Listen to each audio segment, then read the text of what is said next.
అందరికీ నమస్కారం. Welcome to హై గ్రీవర్ స్టడీ సర్కిల్. ఈరోజు మనము ఆర్పిఎఫ్ కానిస్టేబుల్ రిజల్ట్స్ రిలీజ్ చేశారు కదా. సో ఆ cut off details and score ఎక్కడ చెక్ చేసుకోవాలి, పీఈటీ అండ్ పిఎంటీ డీటెయిల్స్ని కూడా ఈ వీడియోలో మనము డిస్కస్ చేద్దాం. 2 మార్చ్ టు 18 మార్చ్ జరిగిన RPF constable exam results declare అయినాయి. ఇందులో ఎవరైతే క్వాలిఫై అయ్యారో వాళ్ళ రోల్ నెంబర్స్ అనేది ఒక లిస్ట్ రూపాన పీడిఎఫ్ ఫామ్లో టెలిగ్రామ్లో షేర్ చేశాను. ఒకసారి మీ రోల్ నెంబర్స్ని ఆ లిస్ట్లో ఉన్నాయా లేదా చెక్ చేసుకోండి. ఎవరైతే క్వాలిఫై అయ్యారో వాళ్ళు నెక్స్ట్ లెవెల్ అంటే పీఈటీ, పిఎంటీ అండ్ డాక్యుమెంట్ వెరిఫికేషన్కి సెలెక్ట్ అయ్యారు. ఓకేనా.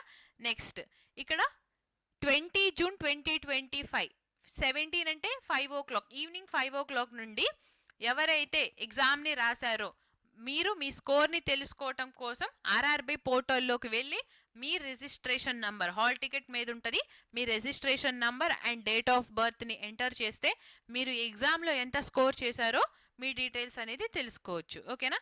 సో నెక్స్ట్ ఇక్కడ మనము కట్ ఆఫ్ని చూద్దాం, ఎంత కట్ ఆఫ్ ఇచ్చారో చూద్దాం.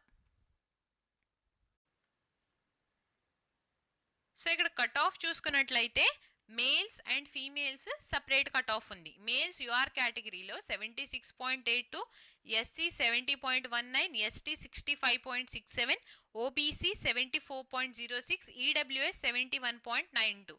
అదే ఫీమేల్స్ యూఆర్ కేటగిరీలో 73.75, SC 66.37, ST 62.27, OBC 70.17, EWS 68.89, ex service men 30.14 అని చెప్పి ఇచ్చారు. ఓకేనా.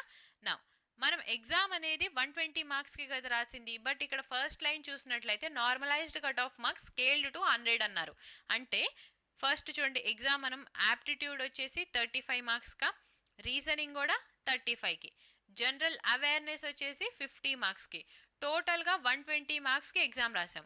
బట్ ఇక్కడ మనకి కట్ ఆఫ్ అనేది 100 మార్క్స్కి స్కేల్ చేసి అంటే 100 మార్క్స్ మీద ప్రొవైడ్ చేస్తున్నారు. సో ఇప్పుడు ఎగ్జాంపుల్ మేల్ యూఆర్ కేటగిరీలో కట్ ఆఫ్ తెలుసుకోవాలి అని అనుకుంటే ఇక్కడ ఎంత ఇచ్చారు, 100 మార్క్స్కి 76.8 అన్నారు. సో ఇది 100కి, మనకి 120కి కావాలి కాబట్టి ఇంటూ 120 చేయాలి. ఈ జీరో క్యాన్సిల్ అయిపోతుంటే సో 76.8 ఇంటూ 12. సో 76.8 ఇంటూ 12 అంటే 92.16 వస్తుంది. సో 92.16 అంటే ఇక్కడ మనకి మేల్ యూఆర్ కేటగిరీలో అప్రాక్సిమేట్గా ఈ marks or above then these marks score చేస్తే అతను క్వాలిఫై అయిపోతారు. ఓకేనా. సో ఇలాగా చెక్ చేసుకోండి కట్ ఆఫ్ని. Next list of 42,143 short listed roll numbers is attached in 139 pages అని ఉంది. అంటే ఇక్కడ టోటల్గా 42,143 స్టూడెంట్స్ని షార్ట్ లిస్ట్ చేశారు అని చెప్పి అర్థం. ఆర్పిఎఫ్ కానిస్టేబుల్ వేకెన్సీ వచ్చేసి 4,208 కదా, అండ్ ఇప్పుడు షార్ట్ లిస్ట్ చేయాల్సింది ఈ వేకెన్సీకి 10 times అనమాట. అంటే 42,080 స్టూడెంట్స్ని షార్ట్ లిస్ట్ చేయాలి. బట్ ఇక్కడ మనకి ఎక్స్ట్రా ఎందుకు వస్తుందంటే చూడండి, ఇప్పుడు మనము కట్ ఆఫ్ టేబుల్ చూసాం కదా, అందులో మేల్ కేటగిరీలో మేల్స్లో యూఆర్ కేటగిరీ చూసినట్లయితే కట్ ఆఫ్ ఎంత ఉంది, 76.82 అని ఉంది. సో ఇప్పుడు సపోజ్ ఒక 5 or 6 స్టూడెంట్స్కి సేమ్ మార్క్స్ వచ్చినాయి అనుకోండి, 76.82, 76.82. సో వీళ్ళందరినీ కూడా కన్సిడర్ చేయాలి కాబట్టి మనకి ఇక్కడ షార్ట్ లిస్ట్ అయిన మెంబర్స్ ఎక్కువ అవుతుంది, 42,143కి ఇంక్రీజ్ అయింది. ఓకేనా.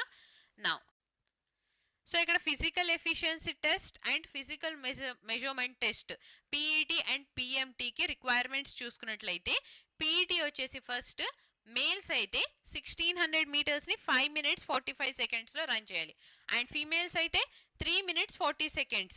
నెక్స్ట్ మేల్స్కి లాంగ్ జంప్ 14 feet, ఫీమేల్స్కి 9 feet, males high jump 4 feet, females 3 feet అని చెప్పి ఇచ్చారు. నెక్స్ట్ ఫిజికల్ మెజర్మెంట్ టెస్ట్కి వచ్చేసరికి హైట్ మేల్స్ అయితే UR, EWS and OBC category వాళ్ళకి 165, ఫీమేల్స్ 157, ఎస్సీ ఎస్టీ అయితే మేల్ 160, ఫీమేల్స్ 152, అండ్ ఇది అదర్ కేటగిరీస్. ఓకేనా. నెక్స్ట్ ఇక్కడ చెస్ట్ చూసుకున్నట్లయితే ఇది ఓన్లీ మేల్స్కి అనమాట. So unexpanded 80, expanded 85 for UR, EWS and OBC. For SC and ST 76.2 and 81.2. So 76.2 అనేది అన్ఎక్స్పాండెడ్, ఎక్స్పాండెడ్ వచ్చేసి 81.2. ఓకేనా. సో ఇప్పుడు మనకి రిజల్ట్స్ అనేది ఈరోజు డిక్లేర్ అయింది కాబట్టి అప్రాక్సిమేట్గా ఒక 2 or 3 months ఉండిద్ది అనమాట నెక్స్ట్ ఫిజికల్ టెస్ట్ని కండక్ట్ చేయడానికి. ఎవరైతే క్వాలిఫై అయ్యారో సో ఈ ఫిజికల్ టెస్ట్కి బాగా ప్రాక్టీస్ చేయండి. ఓకేనా. సో ఎవరైతే ఎగ్జామ్ క్వాలిఫై కాలేదో డోంట్ వరీ, ఇంకా ముందు మనకి ఎగ్జామ్స్ అనేది వస్తున్నాయి. సో వాటిల్లో మీ బెస్ట్ అనేది ఇవ్వండి. ఓకే. సో ఇప్పుడు జరిగిన ఈ ఎగ్జామ్లో మీ మిస్టేక్స్ ఎక్కడ ఉన్నాయో ఫస్ట్ అనాలిసిస్ చేయండి, మిస్టేక్స్ని రెక్టిఫై చేయండి. అండ్ ఎనాలిసిస్ చేసినప్పుడు మీకు కొన్ని వీక్ ఏరియాస్ ఉంటాయి. సో ఆ వీక్ ఏరియాస్ని కానీ మీరు స్ట్రాంగ్ చేసుకున్నట్లయితే ఈ ఎగ్జామే కాదు ఏ ఎగ్జామ్ అయినా కానీ మీరు క్వాలిఫై అవుతారు. Okay. So don't worry and discourage మాత్రం అవ్వద్దు. ఓన్లీ వన్ వర్డ్ అనుకోండి, ఐ క్యాన్ డూ ఇట్, అంతే. So I can do it. ఓకేనా. Thank you for watching. Please like, share and subscribe to Hygriva Study Circle. Thank you.